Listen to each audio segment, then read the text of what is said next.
Vou te contar uma história que une traição, sucesso e briga entre família. Então pega a pipoca ou refrigerante e vem para mais uma história de sucesso. Deixa o like, compartilha para o amigo, se inscreva no canal e vamos a mais uma história de sucesso. A história de Adidas e Puma. A Adidas e Puma são duas marcas conhecidas mundialmente. É difícil você conhecer alguém que nunca viu falar sobre nenhuma dessas marcas. O que pouca gente sabe é que antes elas eram apenas uma marca e eram fabricadas por dois irmãos. Só que por causa de alguns acontecimentos elas acabaram se separando e iniciando uma briga que duraria muitos e muitos anos. E nesse vídeo vamos contar uma história dos irmãos que fundaram a Adidas e a Puma. Mas antes, se inscreve no nosso canal e ative as notificações. A gente está sempre trazendo histórias curiosas como essa. O Rodolfo e Adolf Dassler. Esses são os dois personagens da história que eu vou contar hoje. Rudolf nasceu no dia 26 de março de 1898, em uma cidadezinha chamada Redesongnau, da Alemanha. 2 anos depois, em 1900, nasceu Adolf Dassler. Diferente da fase adulta, os dois irmãos se davam bem na infância. Rudolf tinha uma personalidade diferente do irmão. Ele era mais extrovertido, e quanto Adolfo, era um pouco mais quieto e parecia sempre estar pensando em algo. Por volta de 1913, Adolf, mesmo ainda sendo uma criança, decidiu que precisava aprender algo para ganhar dinheiro.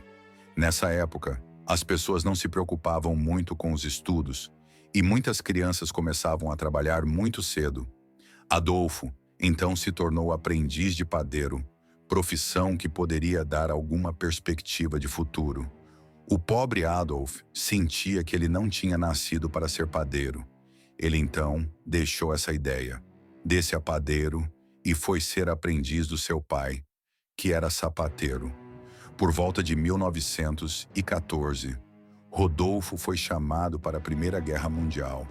E Ador, que também era chamado Dédia, teve a ideia de criar sua própria empresa de calçados, até porque ele tinha adquirido as habilidades do pai. E agora é só colocar seus conhecimentos e práticas e torcer para o sucesso. Pode ser um fã de esportes. Aí que pensou que criar sapatos esportivos poderia ser uma boa ideia. Afinal, um calçado mais adequado para praticar esportes poderia muito bem ajudar no desempenho dos atletas depois de encontrar o modelo ideal. Ele passou a fabricar os calçados na lavanderia de sua mãe, usando principalmente materiais o que tinham sido usados pelo exército ao voltar da guerra. Rodolfo tentou outro tipo de carreira. Ele queria ser policial, mas assim como o irmão mandou para sentir o que ele não tinha vocação para seguir aquela profissão, foi então que em 1923, Rudolf se juntou a Dee e os dois criaram uma fábrica de calçados.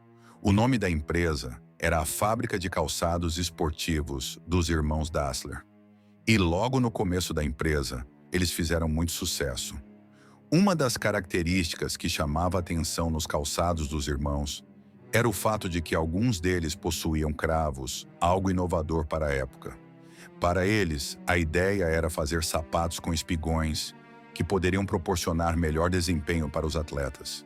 Esse ano, o produto diferente de tudo o que havia no mercado, os calçados dos Irmãos da Flecha. A atenção de Joseph vai ter que era técnico olímpico, alemão de atletismo.